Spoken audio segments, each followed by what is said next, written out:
You've talked about some of the lending programs. Talk about some of the workshops or the other programs that you offer. One that I noticed in particular was, I think it was called the B.A.I.L, but it was bookkeepers, accountants, insurance, and then is the L?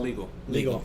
Yep. That is huge. And I think that people start a business and they don't think about how important it is to have a team around you that is looking out for your best interest. And so you can talk about that program, other programs that you've got going on besides the lending, of how you're helping small businesses get ready. Yeah, and their next B.A.I.L, this will be perfect because I think this airs the 17th. March 21st is their next B.A.I.L. Okay. And that'll be from 5 till 6:30, both in person here at our office, 2112 North 30th Street, but we'll also do it virtual because that way we can hit our whole coverage area. Okay. We'll have a banker on. We have an accountant lined up. We have an insurance agent and a legal advisor. Mm-hmm. They'll give an opening 2-3 minute spiel, and then we open it up to questions. And what we found with the B.A.I.L, the reason it's so important, we feel, is clients or participants can actually ask a question.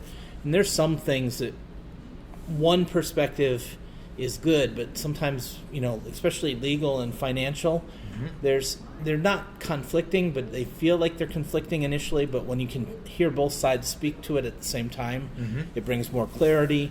A lot of people underestimate the importance of insurance, or maybe they didn't realize what a bank can do besides just the lending. There might be other products. So Jamel, you probably have a favorite training program too that you... It's one that I touched on earlier, is the QuickBooks training. The reason with that is I think Jacob is a monumental piece with that, and he does do it throughout the state. I think he just did Norfolk a couple of weeks ago, as well as Kearney and Grand Island. And he also does it in Omaha as well.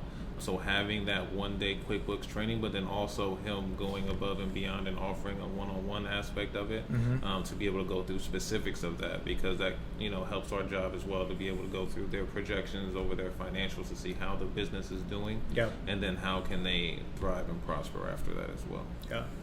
Yeah, it's for someone that's going to need lending. It is so important and vital that they've got the books in order. And I think that that's something that it falls by the wayside, because you're not necessarily, and there's people that own a small business, run a small business, they don't want to deal with the books.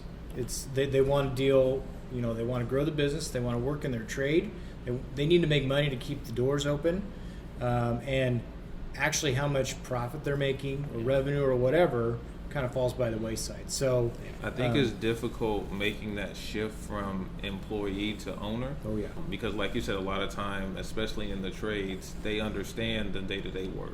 When they come to us, they have that idea, they know what they're going to do. It's just, how do I manage that? How do I create that business plan to structure it? How do I market the business? Because before, it's just I do the work, I go home and repeat. Now there's so many different facets, especially if you hire on people. How do you manage people on that side as well? So yeah. There's a huge difference between being a business owner or being, I don't know how I want to say it, to where you're working in the trade day in and day out, to actually take a step back and become an actual business owner. Like, you can own your business, but your business can own you. If you're truly a business owner, kind of taking a step back, it's totally different. And it's a mindset shift that is hard to get around. Yeah. Definitely, and the books are where it starts. And one thing we are encouraging our clients more and more too is look at your goals, set your goals, test your goals, and then start to monitor and manage your goals, because we got to you got to have a reasonable goal. You can have an aspirational, but make sure it's reasonable. Know how you're going to get there, and then drive towards there. Yeah.